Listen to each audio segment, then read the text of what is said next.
My Lords, on Monday the 29th of July this year, at just before 11:50, police officers were called to a property in Southport where children attending a dance school had been appallingly and ferociously attacked by a man with a knife.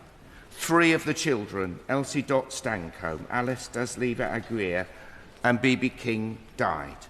Many others sustained terrible injuries, and a whole community and many families were devastated and traumatised.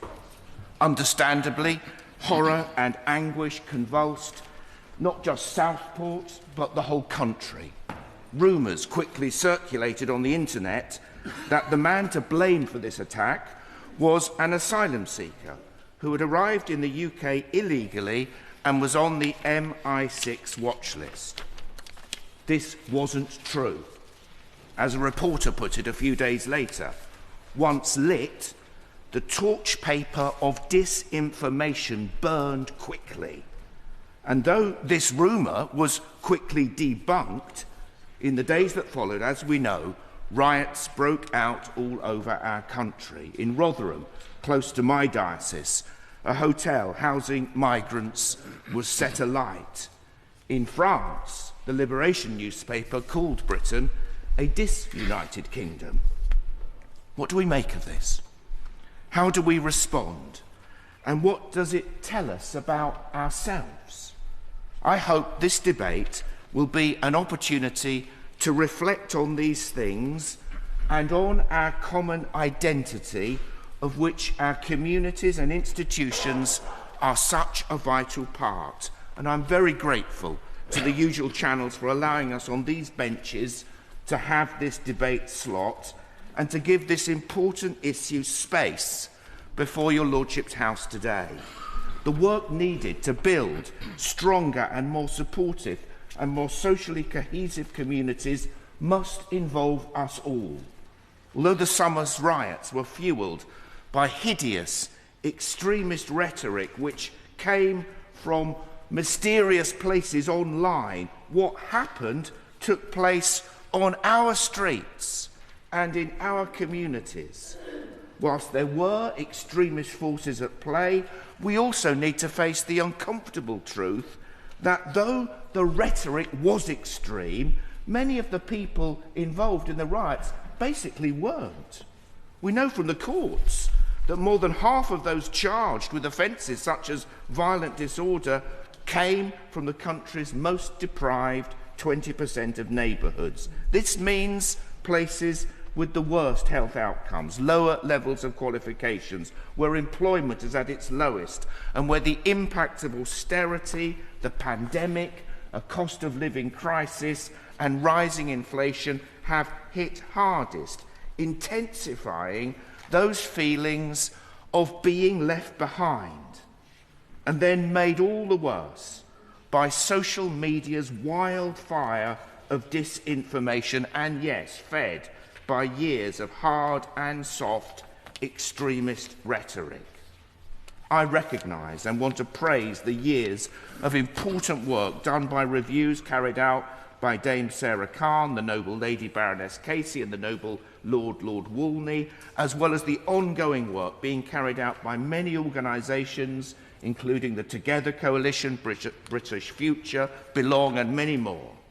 On policy, there is much expertise to draw on, and as such, much of the policy elements are known. But the deterioration of public services is a causal factor in the igniting of violence over the summer, and their revitalisation is essential reparative work. Education, housing availability, employment, and the state of the health service have all been further impacted by the cost of living crisis, and the well-being of communities and individuals are closely tied up with them. The housing crisis and unemployment, amongst other things, as we know, are most pronounced for young people, which is so significant when we consider issues of civic engagement. But then, 1 in 5 councils is facing bankruptcy, which is an extraordinary challenge given that they are such critical local agents for cohesion at a time when all our communities are changing.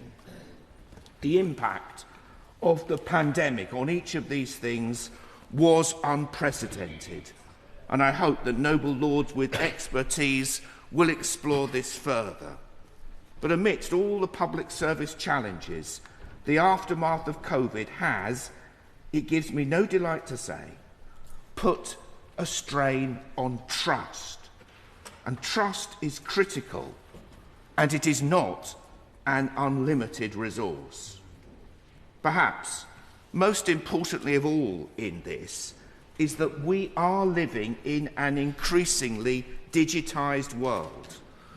When the pandemic struck, most of our gatherings and meetings went online, and this was an important lifeline for all of us at the time. But as a result, the changes in how we were already beginning to understand and relate to each other in a digital world accelerated. And now there is an increasing reliance on AI and automated decision-making, despite a lack of ability to regulate sufficiently the technology we depend on so much. This cannot continue. The rise of misinformation on social media is undermining trust in democracy itself and in the rule of law. The Khan Review found that freedom-restricting harassment is on the rise. And whilst the online world offers us so much, we have serious work to do to mitigate the impact it will continue to have on our hearts, on our relationships, and upon our mental health. And my lords, why should platforms be allowed to continue to call themselves platforms? We are in danger of losing the philosophic debate, for surely they are public spaces and should be regulated accordingly, especially where children are likely to go. Of course, I recognise and support and have worked in this House for the things that we're seeing in the Online Safety Act, but more is needed. All of these things shape our relationships with one another and with the world around us. According to the Wolf Institute diversity study this year, 1 in 10 people in England and Wales don't know anyone well enough in their local area to ask them a favour. We know the names, well, maybe not all of us here, but some of us know the names of those who live in Coronation Street or Albert Square. But we don't know the names. We don't know the names of our own neighbours. And this is a tragedy. For the very best of British history is built on neighbourliness. And the loss of what is sometimes called the economy of favours is one we should all feel deeply. A culture where we look out for one another, not because we are told to, but because it would never occur to us to do differently. But these actions, which build cohesion, flow from values which need to be taught and cherished. From a Christian point of view, I would therefore dare to add that values are best protected and communicated by beliefs and customs and rituals and practices, the very things that are the lifeblood of faith communities. The soft power, the stuff of social capital that builds communities is what might be measured by the social fabric index. This takes a range of measures, including employment rates and civic infrastructure. As I've already indicated, reports tell us that 23 out of the 27 places that experienced disorder last summer had well below a medium social fabric score. We therefore face the challenge of healing and rebuilding. Many expert reports and reviews call on the government to work on a social cohesion strategy. and I look forward to hearing from the noble Lord the Minister about the government's thoughts and plans, especially on a cross-departmental national social cohesion strategy. And I welcome the inquiry on community cohesion announced in the other place recently by the Women and Equalities Committee. And of course, all this is related to the policy areas I've mentioned. Without equitable access to housing, education, healthcare, social cohesion will not happen, nor will we be able to preserve a democracy in which everyone participates. Yet fewer than half of 18 to 24-year-olds exercised their right to vote in the last election, compared to 3/4 of people aged 65 and above. Across the globe, many other democracies face fragmentation, driven by increasing disillusionment and division. Time series data in the UK shows trust in the government has decreased over the last 4 decades, alongside continuing low voter turnout, decreasing confidence in political parties, and, of course, other institutions, not least the church. Participation in civic life is therefore essential, and it is clear that if someone doesn't feel they have a stake in the governance of where they are, they will not engage. I believe that one part of the solution to this is devolution. I am therefore thankful for the work of successive governments to make this happen. I recently had a very substantial cooked breakfast, no kippers unfortunately, but a very good breakfast, with the recently elected mayor of the York and North Yorkshire Combined Authority. This is the first of these new bodies to combine rural and urban communities. What did we speak about? We spoke about values, where they come from, how they are nurtured, what happens when you lose them, and how you get them back, and how it is shared values, shared story, shared belonging, and belief in a shared future that creates cohesion and well-being across what can so easily seem to be insuperable difference. And these things are often best nurtured at a more local level, where people can have a greater stake in the decisions that affect their lives. We need to be clear about this. Difference is a gift. We know from our observation of the natural world that it is biodiversity that creates mutual flourishing, and the lack of diversity that can destroy the whole system. Our society is growing in diversity, especially ethnically and religiously, and we must embrace, celebrate, and be curious about our differences, not scared of them. And we will better understand those differences through governance at the local level, and this could be taken more seriously by government. So, having got this far through my speech without really mentioning God, let me say again, these values, not least the values around our belonging to one another and the mutual responsibilities that go with it, are rooted in the Jewish and Christian scriptures that have formed so much of our national understanding, including the rule of law and the inherent and equal value of each person under the law. The opening word of the Lord's Prayer, which some of us say in this chamber each time we come, the opening word of the Lord's Prayer is our, not my. Everything else follows. I might also add that in the New Testament, Jesus never asks us to love everyone.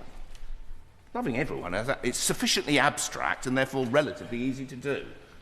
No, Jesus asks us to love our neighbour. And what that means is to love that very particular person who is sitting next to you, or perhaps in this place I should say opposite you, right now. Right now. Therefore, any vision of cohesion and well-being that is about the security of self at the expense of neighbour is not only insufficient for flourishing, it is doomed to miserable failure and economic stagnation, for we belong to one another in all our glorious diversity. The local parish church and other faith communities provide a presence in every neighbourhood.